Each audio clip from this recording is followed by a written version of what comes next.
Assalamualaikum Bapak Ibu semuanya. Selamat bertemu lagi dengan saya Yuni Susanti Pratiwi. Kali ini kita akan membahas mengenai materi mengenai skills based assessment. Adapun materi ini diberikan dalam rangkaian pelatihan Apply Approach 2020 yang merupakan salah satu rangkaian materi dengan materi assessment pembelajaran. Jadi kalau misalnya kita lihat dari materi-materi sebelumnya mengenai SCL, mengenai penyusunan RPS, kurikulum OBI, kurikulum berbasis kompetensi, sebetulnya sudah sangat jelas bahwa kita merancang kurikulum itu berasal dari turunan dari profil lulusan. Dari profil lulusan ini kemudian diturunkan lagi menjadi paket-paket pelatihan dan nanti diturunkan kembali menjadi unit-unit kompetensi kecil, di mana dalam satu unit kompetensi terdiri dari 3 komponen selalu, yaitu pengetahuan, keterampilan, dan perilaku. Hal ini juga sesuai dengan KKNI yang sedang berlaku bahwa setiap kompetensi yang ingin dicapai oleh lulusan maka harus terdiri dari 3 komponen kompetensi, yaitu pengetahuan, keterampilan, dan perilaku. Ini adalah salah satu contoh sebetulnya kompetensi yang harus dicapai untuk lulusan katanya 21st century ya. Jadi bagaimana bekerja sama dalam tim, bagaimana memplanning dalam organisasi, problem solving, technology skills, self-management, communication, initiative, dan learning. Ini disebut dengan employable skills, artinya inilah yang diharapkan dari lulusan kita, kemampuan-kemampuan yang ingin dicapai lulusan kita, sehingga nanti lulusan kita dapat diserap di dunia kerja dan istilahnya unggulan lah di bidang dunia kerjanya. Nah, sistem pendidikan kita seharusnya dapat menstimulasi proses terbentuknya kompetensi ini semua, tapi sekarang masalahnya adalah bagaimana meyakinkan bahwa betul-betul mahasiswa kita punya kompetensi-kompetensi ini dan bagaimana mengukurnya. Di sini disebutkan tentang segitiga bukan segitiga ya, Prisma Miller. Prisma Miller ini lebih banyak digunakan di kedokteran karena memang khususnya untuk kompetensi klinis. Tapi menurut saya ini juga bisa digunakan, sebetulnya bisa diaplikasikan juga ke bidang ilmu lain, karena kalau kita mau lihat segitiga Miller ini menggambarkan bagaimana sih level kompetensi dari yang tadinya novice atau baru saja kompeten atau kompetensi minimum ke arah expert gitu. Jadi kalau misalnya kita ingin lihat seberapa kompetensi seorang lulusan, maka kita bisa menggunakan segitiga ini sebagai panduan. Jadi segitiga ini sebetulnya atau prisma ini terbagi menjadi 4 lapisan, yaitu mengetahui. Jadi sebetulnya di level ini, di level novice ini, peserta didik baru sampai ke mengetahui saja. Dia tahu ini apa, dia tahu itu apa, bagaimana mendefinisikan, dan seterusnya. Di level berikutnya, peserta didik mampu mengetahui atau mampu memahami. Jadi dia mampu memahami how dan why tadi ya, yang bisa dicapai dengan SCL misalnya, dengan experiential learning, dengan collaborative learning. Dia akan sampai ke satu level di mana dia memahami atau menginterpretasi dan mengaplikasikan ilmunya. Itu namanya atau diistilahkannya dengan knows how. Di level lebih atasnya lagi ada yang namanya shows. Jadi setelah dia levelnya mengetahui alasannya, memahami bagaimana mekanismenya, kemudian di level berikutnya adalah menunjukkan bagaimana dia melakukan sesuatu atau mendemonstrasikan sesuatu. Di level yang paling puncak yang dianggap dengan expert adalah melakukannya aja setiap hari sehari-hari. Misalnya refleksinya, karena saya di bidang dunia kesehatan, misalnya kemampuan saya diminta kompetensi tentang memberikan terapi bantuan nafas misalnya pada pasien, maka kalau di level yang knows itu baru sampai tahu, oh ada ya yang namanya resusitasi jantung paru gitu, caranya A, B, C, D. Tapi di knows how dia tahu gitu, kenapa sih memberikan nafasnya itu harus ditutup hidungnya, disungkupkan mulutnya, dan seterusnya. Dia tahu alasan-alasannya. Dia tahu kenapa hitungannya 5, dia tahu kenapa hitungannya 3, apakah pentingannya menekan dada, di mana menekannya, kenapa mesti di chest tersebut menekannya, dia tahu alasannya. Kemudian di shows dia belajar melakukannya. Setelah dia tahu tahapannya, dia tahu alasan dibalik itu semua, dia berusaha melakukannya dan mendemonstrasikannya namun masih pada manekin atau model. Nah, ketika DAS itu adalah ketika dia melakukannya dalam kehidupannya sehari-hari sebagai dokter pada pasien sesungguhnya. Ini adalah di level yang expert.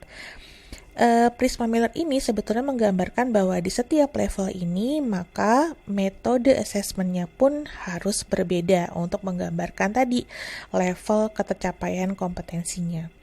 Di level nous itu atau mengetahui itu bisa diukur dengan traditional true false atau MCQ. Jadi masih sifatnya written examination.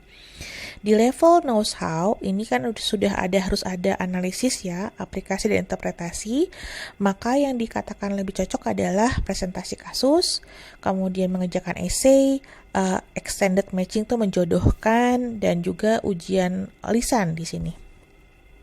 Dua level di bawah ini sebetulnya masih dikategorikan dalam level kognisi kalau di Prisma Miller ini.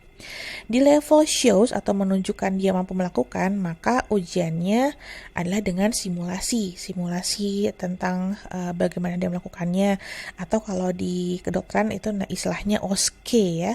Jadi rangkaian station yang menguji keterampilan klinik. Tapi di bidang ilmu lain yang ingin keterampilan misalnya penjas ya tadi ya, bagaimana dia melakukan misalnya suatu proses peregangan yang baik gitu, atau suatu tindakan yang baik gitu misalnya, dia harus mampu menunjukkannya melalui simulasi pada kita.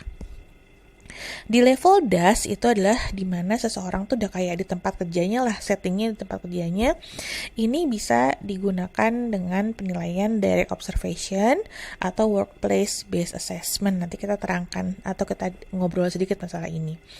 Di Prisma Miller ini yang di bawah 2 ini masuknya ke cognition, yang di atas masuknya ke behavior. Nah, jadi instrumen penilaian Bapak Ibu, setiap Ibu Bapak menyusun RPS atau menyusun suatu CPL, maka CPL-nya kan terdiri dari 3 komponen ya. Ada pengetahuan, keterampilan, dan perilaku. Dari Prisma Miller sudah sangat jelas bahwa untuk menilai semua ini, maka kita perlu multiple modality atau tools-tools yang lebih dari satu, karena setiap komponen kompetensi tidak bisa dinilai dengan satu tool saja, tapi juga harus ada kesinambungan nih antara profil, CPL, unit kompetensi, dengan metode apa kita mengaksesnya. Contohnya Bapak Ibu, kalau pengetahuan ya makanya nanti ketika CPL-nya adalah CPL atau misalnya capaian pembelajaran adalah tentang pengetahuan, maka ya tentunya nyambung kalau assessment-nya tentang tes tulis, bisa essay, bisa pilihan ganda, bisa tes lisan, bisa uji kasus, bisa seminar juga bisa. Atau misalnya menggunakan rubrik juga itu bisa. Tapi kalau level keterampilan di mana capaian pembelajarannya adalah melakukan, maka tidaklah cocok kalau misalnya digunakan dengan tes tulis lagi, tapi digunakanlah namanya daftar tilik atau 360 degree feedback. Nah, ini yang paling rumit sebetulnya untuk saya, yaitu mengakses perilaku. Jadi bagaimana sih sebetulnya menunjukkan atau mendemonstrasikan perilaku tertentu, itu biasanya digunakan metode assessment dengan rubrik atau portofolio. Kita lanjut ya Bapak Ibu ya. Oke, kita akan sama-sama menerangkan tentang tadi yang levelnya knows dan knows how. Ini sebetulnya ada sekian banyak metode ujian, tapi akan saya bahas mungkin yang essay, pilihan ganda, dan lisan ya Bapak Ibu ya. Ingat ya, ini untuk level yang knows dan knows how. Untuk yang level show how itu biasanya pakai daftar tilik. Kalau yang lain bisa pakai OSPE atau bisa pakai long case atau short case. Tapi sepertinya kalau daftar tilik kayaknya nggak ada masalah ya Bapak Ibu ya. Sebetulnya tinggal menceklis saja tahapan-tahapan kegiatan apa yang harus dilakukan oleh peserta didik kita. Di level DAS yang paling atas ini kita ada banyak sekali pilihannya, bisa pakai mini CX atau DOPS, tapi ini sebetulnya lebih cocok untuk profesi. Kalau yang lain-lain bisa menggunakan 360 degree evaluation, logbook, portfolio, atau rubrik. Nah, setelah kita membahas mengenai tools-tools yang berbeda tadi untuk setiap jenis unit kompetensi, jangan juga pernah dilupakan bahwa ada yang namanya penilaian formatif dan penilaian sumatif. Di mana formatif ini sifatnya nggak terlalu low stakes tuh, nggak terlalu menentukan kelulusan atau bahkan tidak berpengaruh pada kelulusan atau nilai akhir. Dia berfokus pada penilaian proses, ingin melihat sudah sampai mana ketercapaian kompetensinya mahasiswa di beberapa satuan waktu. Dia fokus pada proses, dan pada proses ini sebetulnya yang harus ada adalah umpan balik. Jadi setiap ada formatif untuk mahasiswa, maka sebaiknya ada umpan balik dari dosen terhadap kemampuan mahasiswa tersebut. Lalu ada juga yang namanya ujian sumatif. Ujian sumatif ini yang sifatnya menentukan nilai akhir. Bisa kita berikan pada UAS atau UTS yang sifatnya menghasilkan suatu nilai. Jadi dia fokus pada hasil dan luaran serta menentukan keberhasilan mahasiswa. Saran saya sebetulnya Bapak Ibu harus menyertakan dua tipe assessment ini, baik formatif maupun sumatif, di dalam satu RPS. Jadi menunjukkan bahwa memang ada suatu yang bentuknya penilaian proses, ada yang menunjukkan penilaian yang berfokus pada output atau luaran. Formatif, contoh yang paling sering kita gunakan yaitu misalnya pretest, posttest, quiz. Itu adalah formatif di mana nilai-nilainya tidak dimasukkan dalam nilai akhir. Atau misalnya bisa juga bikin polling di kelas, itu juga bisa. Oke, sekarang kita bahas tentang MCQ atau pilihan ganda. Nah, Bapak Ibu, ternyata pilihan ganda itu ada bermacam-macam tersebutnya definisinya. Ada yang tipenya namanya one best answer, ada yang tipenya namanya true false atau benar salah. Jadi sebetulnya kalau benar salah itu termasuknya MCQ juga Bapak Ibu ya. Nah, one best answer ini ada dua tipe nih. Ada tipe A yang kayak biasa tuh, ada opsi jawabannya 5, dipilih yang mana yang paling benar. Ada yang tipe R. Kalau tipe R ini sifatnya menjodohkan gitu. Oke, kemudian kalau true false, ini dia ada dua tipe, yaitu tipe yang standar di mana hanya satu pernyataan lalu dinyatakan benar salah, atau ada yang namanya istilahnya K-type di mana dia bentuknya kompleks true false. Nah, Bapak Ibu, kali ini kita akan membahas tentang yang A-type dulu saja ya. Oke, kenapa sih disebutnya one best answer? Karena peserta ujian diminta memilih salah satu jawaban yang paling benar dari pilihan jawaban. Sebagai konsekuensinya, pilihan jawaban lain adalah pilihan yang kurang benar atau tepat dan bukan mutlak salah. Makanya Bapak Ibu, pada kasus-kasus one best answer, ada istilahnya ya PGBK ya, pilihan ganda berbasis kasus. Karena tadi peserta didik harus menganalisis dulu kasusnya, baru menentukan mana yang paling benar, mana yang paling cocok dengan kasus klinisnya.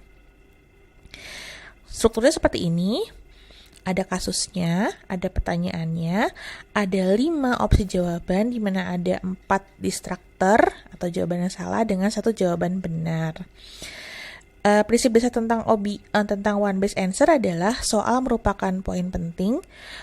Dia menguji aplikasi bukan recall. Stem dari soal harus menunjukkan pertanyaan yang jelas dan memenuhi syarat close the option rule. Semua distractor bersifat homogen dan hindari kesalahan teknis. Jadi untuk kasusnya atau permasalahannya, Bapak Ibu bisa memilih apapun, misalnya berita di koran, misalnya kalau tentang penggunaannya di misalnya pada kasus-kasus hukum misalnya ya, ini akan sangat mudah nih. Jadi satu kasus tentang misalnya sengketa tanah misalnya, jadikan kasusnya. Dan kemudian, tapi harus ingat dalam membuat kasusnya ini adalah fokus pada konsep yang penting, kemudian digunakan untuk pertanyaan yang tidak sifatnya recall. Jadi misalnya pertanyaannya seperti ini, sebutkan, misalnya pada farmasi ya, sebutkan misalnya 5 jenis obat bronkodilator, itu sifatnya recall. Tapi kalau diberikan kasus, misalnya seorang anak misalnya mengalami sesak nafas diagnosis asma, maka terapi yang paling tepat adalah, misalnya itu adalah suatu bentuk yang PGBK. Tidak recall, karena dia harus menganalisis dulu nih, anak ya, kemudian kondisinya sekarang gimana ya, jadi yang paling pas memilih obatnya apa ya gitu. Memuat informasi penting yang komprehensif, menghindari informasi yang berlebihan, dan tidak menjebak ya Bapak Ibu. Lead in itu jadi tadi setelah kasus ada pertanyaannya. Tadi misalnya kasusnya sengketa tanah. Bapak Ibu bisa ambil, bisa cuplik misalnya tentang sengketa itu, kemudian lead ini ditanyakan apa yang ingin Bapak ketahui, apa yang ingin Bapak Ibu teskan ke mahasiswa, misalnya apakah pasal yang paling dilanggar pada kasus ini gitu, atau apakah keputusan hukum yang paling tepat pada kasus ini. Jadi artinya si peserta didik ini menganalisis dulu nih kondisi yang di kasus, baru nanti dicari jawaban atau opsi jawabannya. Nah Bapak Ibu, yang paling penting adalah sebaiknya menggunakan frasa positif. Jadi jangan ada pertanyaan dengan kata-kata kecuali. Kita tuh kadang-kadang sering banget membuat pertanyaan dengan kata-kata kecuali karena kayaknya gampang ya, soalnya jawaban benarnya banyak, yang salahnya satu. Tapi ini filosofisnya adalah kita ingin mengajarkan mahasiswa mencari jawaban yang paling benar yang sesuai dengan konteks kasusnya. Kita tidak mengajarkan mahasiswa mencari kesalahan, istilahnya seperti itulah. Oke. Nah, pilihan jawaban sebaiknya homogen. Homogen itu artinya sama. Misalnya tadi ya, apakah pasal yang dilanggar pada kenyataan tersebut di atas, maka ya jawabannya harus pasal semua. Apakah obat yang paling tepat diberikan, maka pilihannya ya harus obat semua. Jadi semua opsinya itu sama sifatnya gitu. Misalnya tentang jenis bank misalnya, maka opsi jawabannya tentang jenis bank semua gitu. Hindari kalimat lugas seperti biasanya, seringkali, selalu, tidak pernah, dan semuanya. Dan ini yang paling penting Ibu, sebaiknya pada distraktor atau pada opsi jawaban hindari kalimat-kalimat yang panjang, bertele-tele, dan kompleks. Tapi gunakan kalimat-kalimat yang singkat dan langsung menuju pada kata kuncinya. Baik, itu tentang ini masih ada. Jadi ini adalah rangkumannya kalau ingin membuat soal tentang pilihan jawaban. Oh iya, satu lagi nih Bapak Ibu, saya lupa.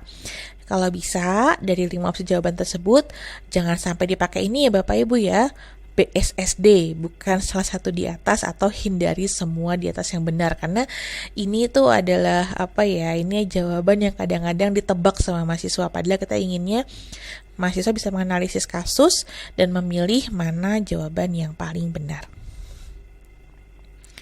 Selanjutnya, tadi kita sudah membahas tentang PGBK untuk knows dan knows how. Kita akan sedikit sekarang membedah mengenai knows dan knows how yang lain, yaitu essay. Oke, essay itu paling sering digunakan oleh para dosen karena paling gampang bikin soalnya, paling cepat bikin soalnya, dan kayaknya untuk kita nggak ada masalah. Tapi kadang-kadang ada juga nih masalah dengan essay yang sifatnya tradisional atau long essay. Karena satu, hanya cocok untuk peserta ujian yang jumlahnya sedikit, time consuming ya, peserta didiknya juga ngerjainnya lama, kita juga meriksanya juga lama. Kalau mahasiswanya 30 masih oke kali ya, tapi kalau mahasiswanya udah 200, 150 itu kayaknya lumayan sih ya. Apalagi misalnya untuk dosen-dosen teknik yang isinya harus melihat turunan rumus-rumus misalnya gitu kan, ya lumayan ya maksudnya ya, membutuhkan skills dan kemampuan tersendiri untuk para dosen memeriksa soal essay panjang pada jumlah mahasiswa yang banyak. Kemudian kadang-kadang nih Bapak Ibu, khususnya untuk topik-topik sosial ya. Jadi pengalaman saya pribadi sih kalau dikasih soal essay, yang penting saya ngarang gitu. Ngarang aja, yang penting penuh gitu si folionya atau si kertasnya. Pokoknya apa aja saya obrolin di situ, pokoknya intinya biar kelihatan panjang-panjang dan kelihatan kompleks jawabannya. Dan yang keempat adalah sulit membangun soal essay yang baik. Karena kadang-kadang kita tidak mendorong mahasiswa untuk menganalisis, namun hanya untuk informasi-informasi yang sifatnya recall atau menghafal. Sehingga diperkenalkanlah ada dua jenis modifikasi dari essay tradisional, namanya short answer question atau modify essay question. Nah, misalnya nih Bapak Ibu, contohnya adalah pertanyaannya kalau yang pakai tradisional, jelaskan pola asuh anak yang baik. Maka ini dapat dijabarkan menjadi SAQ atau short answer question seperti ini. Kita jabarkan Bapak Ibu sebetulnya menjadi beberapa komponen kecil. Jadi disebutkan 5 peran ibu dalam pola asuh anak. Lalu kita cantumkan di sini berapa poin di sini pertanyaan ini. Yang B, sebutkan 4 peran ayah dalam pola asuh anak, berapa poin. Yang C, sebutkan 3 faktor lingkungan yang mempengaruhi kemampuan ayah dan ibu melakukan pola asuh anak yang baik, 5 poin. Jadi dari satu pertanyaan yang singkat bisa dipecah menjadi 3 breakdown, sehingga kadang-kadang kita bisa memaksa mahasiswa nggak ngarang karena dia menyebutkan dengan sangat spesifik peran ibu, peran ayah, 3 faktor lingkungan. Dan kita juga bisa menilai dengan lebih objektif karena sudah jelas setiap komponen diberikan poin. Ayah saya almarhum adalah dosen teknik dan sering sekali memberikan soal-soal esai yang mungkin kadang-kadang kalau beliau udah pusing beliau kasih ke saya, lalu beliau bilang, ya kamu lihat aja deh, pokoknya tulisannya rapih, dapat ongkos menulis misalnya gitu. Nah itu kan kurang objektif ya Bapak Ibu ya. Siapa tahu ada anak yang sebetulnya logik, pandai, analitikalnya bagus, tapi kemampuan motorik menulisnya tidak terlalu baik. Nah kemudian tadi kita pengennya jadi MAQ nih, atau pengennya jadi modify essay question. Maka dari SAQ yang tadi tinggal ditambahkan saja kasusnya, kasus klinisnya. Kalau tadi kan kalau SAQ cuman sebutkan lalalala. Tapi kalau pada modify essay question sama kayak yang tadi pilihan ganda, diberikanlah di sini kasusnya, kemudian nanti sama di bawahnya seperti SAQ. Dengan seperti ini Bapak Ibu, ujian essay Bapak Ibu lebih gampang diperiksa, lebih objektif penilaiannya, dan mahasiswa tidak bisa ngarang kemana-mana pakai kata-kata bersayap. Dia lebih akan spesifik menjawab apa yang kita ingin jawab. Dengan seperti ini juga kita bisa linkkan breakdown dari poin-poin ini dengan kompetensi pembelajaran apa yang kita capai. Oke, sekarang kita beranjak ke nose dan nose how yang lain, yaitu ujian lisan. Nah ini kalau di kedokteran ini adalah suatu jenis ujian yang paling klasik, yang paling tua, merupakan bentuk evaluasi pembelajaran yang paling tradisional. Tapi sayangnya ini dibuktikan punya reliabilitas dan validitas yang kurang baik. Biasanya berasal dari kurang standarisasi ya. Jadi misalnya pada dosen-dosen yang killer, pertanyaannya susah, nilainya pelit, mahasiswa juga udah blocking duluan gitu untuk menjawabnya. Jadi kadang-kadang bisa berbeda sekali antara penguji A ke B ke C ke D gitu. Jadi ini adalah masalah-masalahnya.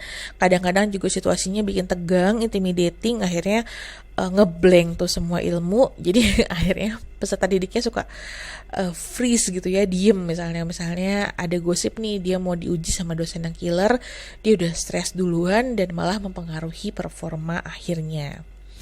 Nah, tapi kadang-kadang kita masih perlu ujian lisan. Kenapa masih perlu? Karena ujian lisan ini memungkinkan mahasiswa merespon langsung ya Bapak Ibu ya. Dia nggak mungkin nyontek tuh karena dia merespon langsung. Dan dari respon tersebut kita bisa melihat seberapa luas, seberapa dalam pengetahuannya. Kita juga bisa menilai alur berpikir. Ujian lisan ya Bapak Ibu ya, alur berpikir, kemampuan analisisnya bagaimana. Jadi kadang-kadang kita masih butuh nih ujian lisan, tapi gimana ya mengatasi tadi yang validitas dan reliabilitasnya. Nah, caranya adalah dengan mengorganizing tadi dalam bentuk yang lebih terstruktur dan menjamin bagaimana pencapaian validitas dan reliabilitas serta objektivitas yang tinggi. Oke, yang lalu dikenal namanya istilahnya SOE atau Structure Oral Examination. Ini sebetulnya balik lagi tadi pakai kasus ya. Jadi kalau misalnya untuk kedokteran kita pakai kasus klinis, tapi kalau misalnya ilmu lain boleh pakai kasus manapun, permasalahan apapun. Misalnya tentang manajemen bisa diceritakan tentang suatu proses bisnis di suatu unit usaha misalnya seperti itu. Nah, kemudian nanti kita berikan pertanyaan di sini lalu minta dia untuk menganalisis kasusnya. Dan untuk mengurangi subjektivitas, maka kita gunakan 2 penguji biasanya minimal, sehingga nanti masing-masing penguji itu punya saling menyeimbangkan antara penguji yang lain.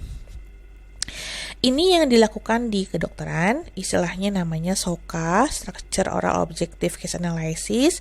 Jadi mahasiswa diberikan kasusnya ini kami gunakan bisa sampai 12-18 kasus. Nanti mereka akan masuk ke suatu ruangan, kami berikan kasus secara random. Kemudian dia diminta menganalisis kasus berdasarkan instruksi-instruksi. Analisisnya dia kerjakan lu di flip chart, kemudian setelah itu nanti dia presentasikan ke penguji, dinilai oleh 2 orang penguji menggunakan daftar tilik. Nah, jadi inilah yang disebut dengan structure, yaitu sudah disiapkan terlebih dahulu kasusnya. Jadi nggak cuman kayak penguji datang ketemu sama mahasiswa, mau nanya ini ya, tergantung idenya, enggak. Jadi semua penguji itu menilai dengan menggunakan kasus yang sudah dipersiapkan sebelumnya, itu istilahnya structure. Lalu dikatakan objektif karena dinilai oleh 2 orang penguji yang sudah distandarisasi sebelumnya, ada persamaan persepsi dan menggunakan daftar tilik. Itu dia ujian lisan.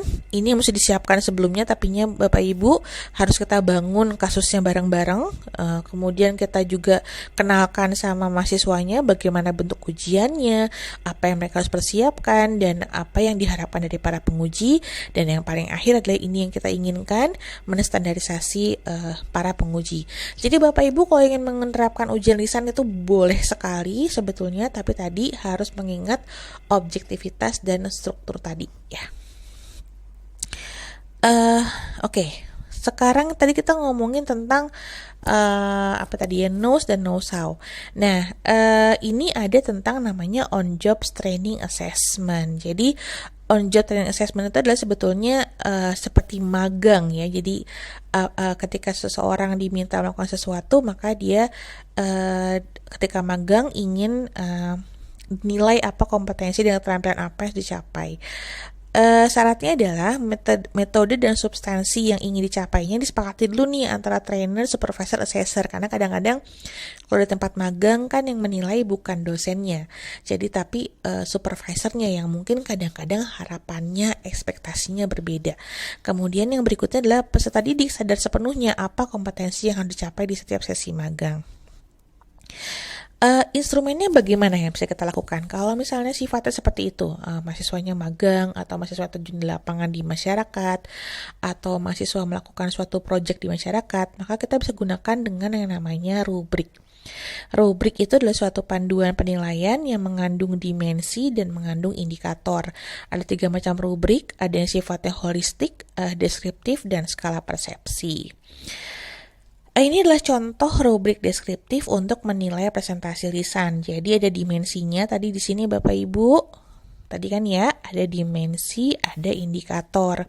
Yang paling penting ada dimensinya. Ini apa aja dimensi mau kita nilai untuk presentasi, misalnya organisasi dan isi. Kemudian lalu di sini ada yang namanya indikator. Dan setiap indikator ini kita jelaskanlah apa definisi dari indikator tersebut dan berapa nilainya. Ini namanya rubrik deskriptif, ada dimensi, ada indikator. Ini juga sama. Nah, kalau yang ini namanya beda. Kalau tadi ini kan rubrik deskriptif ya Bapak Ibu ya.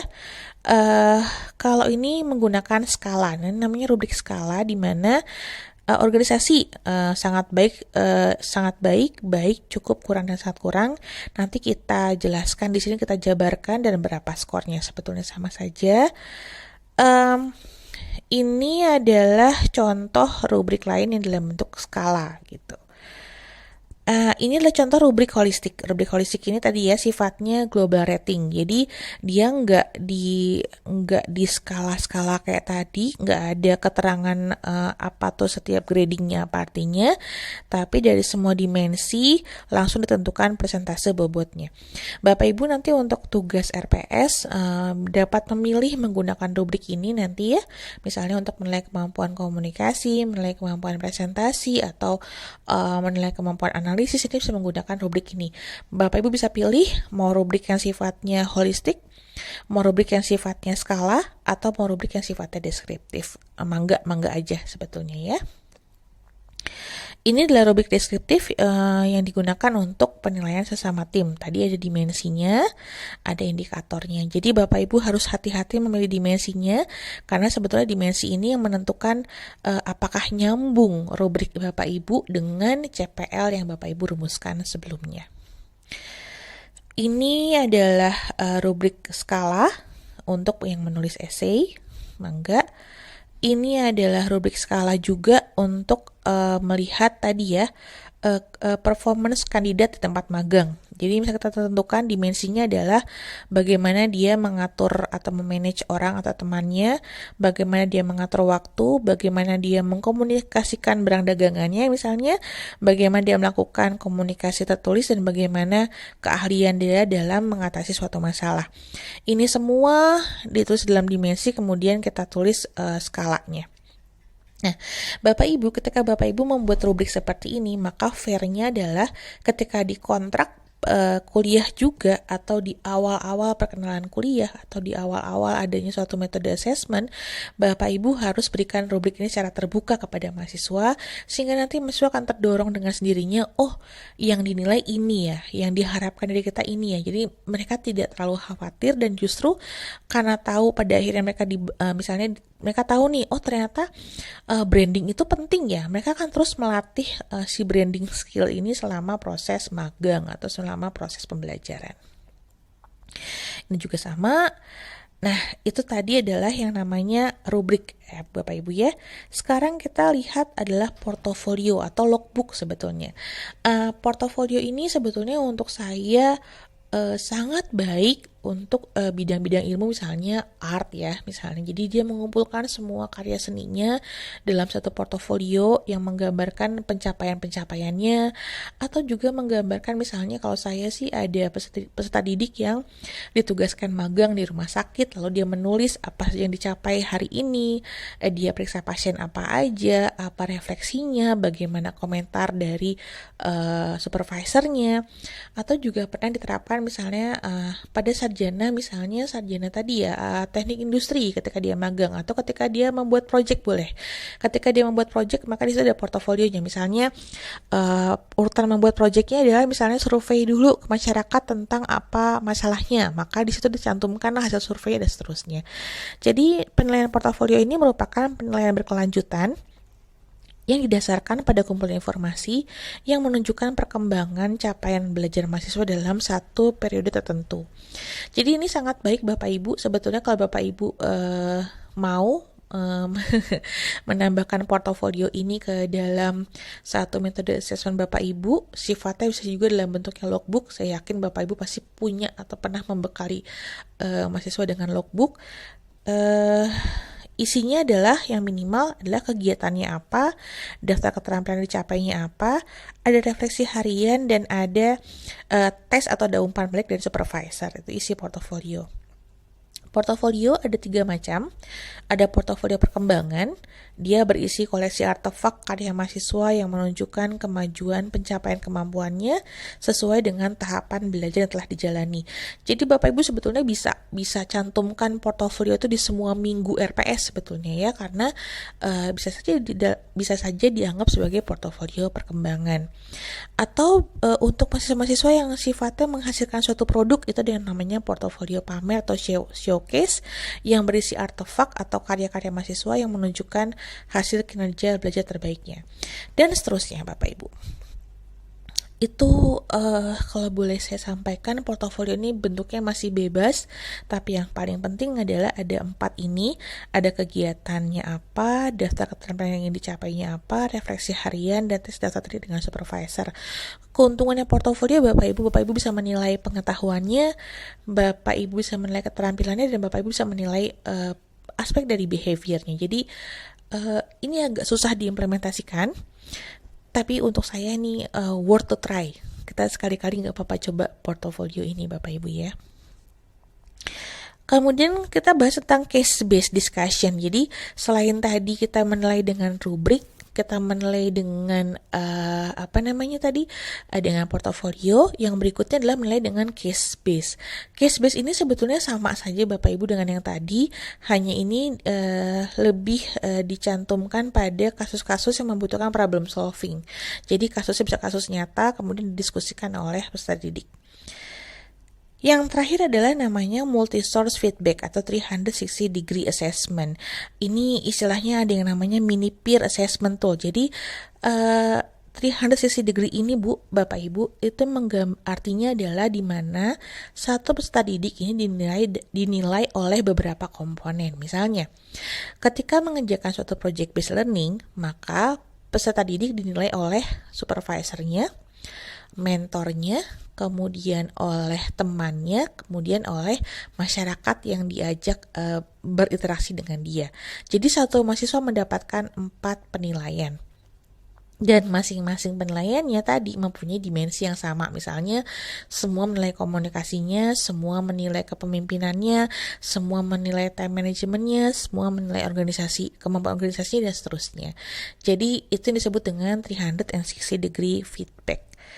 Ada yang istilahnya mini peer, ada yang istilahnya team assessment ya. Jadi ini macam-macam sekali Bapak Ibu bisa digunakan. Ada yang namanya ini khusus untuk yang kedokteran, namanya patient satisfaction questionnaire. Jadi ketika seorang peserta didik kedokteran datang atau magang atau melakukan suatu pemeriksaan atau tindakan, umumnya kita memberitahukan kepada pasien bahwa ini kita akan ditemani oleh peserta didik atau dokter muda. Lalu nanti dia melakukan suatu tindakan, misalnya anamnesis atau pemeriksaan fisik. Kemudian kita tanyakan sama pasien apakah pasien cukup puas dengan kemampuan atau pelayanan dari dokter tersebut. Itu namanya patient satisfaction questionnaire. Nah, itu saja Bapak Ibu dari saya. Semoga bermanfaat, dan jika ada pertanyaan, mangga boleh disantumkan di Live Unpad atau via email. Terima kasih Bapak Ibu. Assalamualaikum warahmatullahi wabarakatuh.